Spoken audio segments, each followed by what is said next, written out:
Limengue, quelle est la réaction que vous avez? Quel est votre commentaire suite à cette autre affaire de bavure? Ces dernières semaines, on ne parle que de torture au Cameroun. J'évoquais le cas Longuet Longuet. Il y a maintenant le cas Maître Richard Tanfou. Il faut rappeler que ce n'est pas la première fois qu'un avocat est ainsi maltraité par des forces de défense, par des éléments des forces de défense et de sécurité. Je ne veux pas remuer le couteau dans la plaie en revenant sur les événements de 2016 où des avocats en robe dans les rues avaient été chicotés par des hommes en tenue. Mais il y a quand même lieu de s'interroger sur l'efficacité des mesures qui sont prises par les pouvoirs publics pour mettre un terme à cette forme de barbarie. Je voudrais, d'entrée de jeu, si vous permettez, dire merci à la prompte réaction du professeur Maurice Kamto, qui est le président du MRC, dans le cadre de cette torture diurne de mettre Tanfou par un élément de la gendarmerie. Le professeur Maurice Kamto, en tant qu'acteur politique, défenseur des libertés publiques au Cameroun, sous le pavillon du MRC, qui s'est prononcé spontanément à la faveur de la lutte pour les libertés publiques et dénoncer la torture qui est un menu préféré de plus en plus pour le régime en place. Je voudrais également remercier la réaction du secrétaire d'État à la Défense, qui a réagi favorablement à ce que, qui a adressé une correspondance, qui a demandé aux légions du littoral de diligenter des enquêtes pour que tous ceux qui sont concernés par cette barbarie, qui nous renvoie dans la jungle, soient interpellés, soient auditionnés. Et je dis, ce genre de réaction a lieu d'être régulièrement. Sauf qu'on peut se poser la question, là nous sommes à Douala, Maître Tanfou a été torturé à Douala en journée. Si on était par exemple dans l'arrondissement de Rebouba, d'Akombe ou de Doumentan, où l'information ne peut pas être relayée rapidement, dans l'ombre, comment est-ce que monsieur le secrétaire de la Défense devait avoir l'information? Comment est-ce que l'opinion pouvait être indignée? Comment est-ce que le président national du MRC, Maurice Kamto, pouvait avoir l'information pour, est-ce que, n'est-ce pas, tout de suite dénoncer cette barbarie? Ça veut dire quoi? Ça veut dire que nous rentrons directement dans une recommandation importante, dans un élément important qui rentre dans le cadre du projet produit MRC, notamment le couloir de défense des forces de maintien de l'ordre et de sécurité. Parce que pour le MRC, il est question, comme l'a dit tout à l'heure le docteur Aristide Monon, il faut reconsidérer la doctrine dans laquelle baigne la formation des forces de défense et des forces de sécurité et des forces de maintien de l'ordre. L'information baigne dans quelle doctrine? C'est une doctrine coloniale, où la relation entre les forces de maintien de l'ordre et les populations, c'est une relation de répression et non une relation d'encadrement.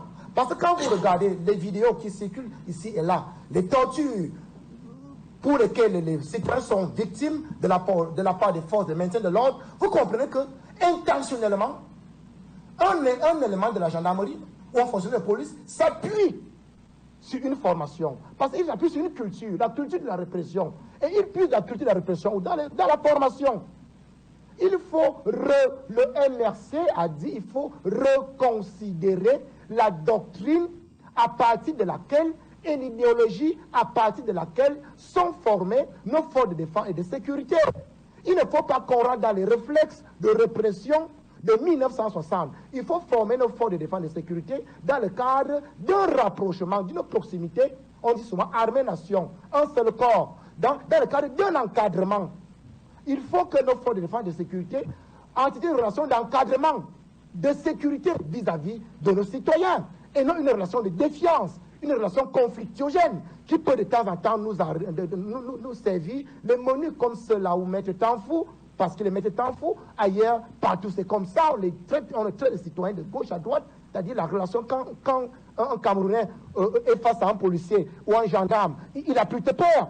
Or, il faut avoir confiance en policier, il faut avoir confiance en gendarme. Donc, ça rentre dans l'idéologie et la doctrine. C'est pour ça que le MRC tient à ce que ce programme politique-là soit implémenté pour que la formation de nos FDS et nos FMO soit imprégnée dans une formation, enfin, qui est la formation d'encadrement et non une formation de répression. C'est pour dire que la torture aujourd'hui, au niveau du Cameroun, au niveau du régime, est devenue, n'est-ce pas, nous expose l'État. J'ai sous ma main la convention contre la torture et autres peines ou traitements cruels que l'État du Cameroun a ratifié en 1986. Il y a des obligations. Quelqu'un ici l'a dit tout à l'heure que les peines même encourues par les tortionnaires, il y en a de plus en plus nombreux au Cameroun, ne sont pas proportionnelles à la gravité des faits. Parce que lorsque la 81e session du comité contre la torture a statué récemment, il y a des recommandations. Cette commission a constaté que les arrestations sans mandat sont monnaie courante au Cameroun. Les détentions secrètes, le cas de Ouazizi, de Martinez Zogoya, en a plusieurs. C'est monnaie courante au Cameroun. Les civils comparaissent devant le tribunal militaire. Le MSC a vu au moins 500 de ces militants comparés devant le tribunal militaire. Aujourd'hui, il reste une cinquantaine. C'est monnaie courante. Les violences physiques faites contre les perpétrés contre les citoyens, c'est monnaie courante. C'est la commission contre la torture qui le dit dans son dernier rapport du 13 au 14 novembre 2024 et qui a classé le Cameroun en top 10 des États tortionnaires, M. Émile Messi. Le Cameroun est en top 10 des États tortionnaires. C'est une honte pour un pays qui pense qu'il est en état de droit. Alors que, quand vous ouvrez l'article 4 de cette convention, il est dit que tout État parti veille à ce que tous les actes de torture constituent des infractions au regard de son droit pénal, ce qui n'est pas le cas au Cameroun. Les enquêtes prennent du temps. On ouvre une enquête parce qu'un policier a commis des bavures, comme vous appelez, on a un gendarme, mais les enquêtes n'aboutissent pas. Quand même il est puni, la punition n'est pas proportionnelle à la gravité des faits. Or, l'article 4 à l'alinéa 2 de la Convention dit que tout État parti rend ces infractions passibles de peines appropriées qui prennent en considération leur gravité, ce qui n'est pas le cas au Cameroun. Ça fait donc que les éléments de gendarmerie, les éléments de la police, ils ne sont pas tous, c'est quelques brebis galeuses, il faut le dire. Il n'est pas question ici de peindre la gendarmerie ou de balafrer le visage de la police. Il y a quelques éléments durs encore, qui voudraient exposer ce corps sans lequel l'État ne peut pas avoir tous ses ressorts. On veut dire que tous ces éléments-là qui sont aujourd'hui, qui sont n'est-ce pas, auteurs d'actes de torture, doivent subir une punition qui est proportionnelle à la gravité de leurs actes, de manière exemplaire. S'il faut les radier de ce corps, quand on voit comment un gendarme en plein 14 heures, dans un pick-up de gendarmerie, en pleine journée, devant les populations, marche sur un citoyen, en plus qui est un avocat, portant une toge, ça veut dire qu'ils pensent que dans leur tête là, ils ont quelque chose de plus que les autres citoyens. Ça fait un problème, c'est révoltant. Il faut sortir de là. Et celui qu'il faut construire un environnement électoral pacifique. Donc, que le secrétaire d'État à la Défense, comme il prend une disposition comme celle qu'il a prise régulièrement avec ce cas de Maïtanfou, continue à veiller à ce que ses collaborateurs ne succombent pas à ces brebis galeuses qui encombrent les rangs de la gendarmerie et de la police. On a tous des enfants de la gendarmerie, on a tous des enfants de la police. On ne voudrait pas que nos enfants soient des tortionnaires pour le visage de la torture. C'est pour cela que le MRC, Maurice Kamto, s'est ressaisi rapidement de ce dossier de Maître Tanfou pour dénoncer une fois de plus la torture qui est monnaie courante. Et il n'y a pas que la torture physique, il y a la torture fiscale, il y a la torture économique, il y a la torture sociale. On en reviendra tout de suite. Alors,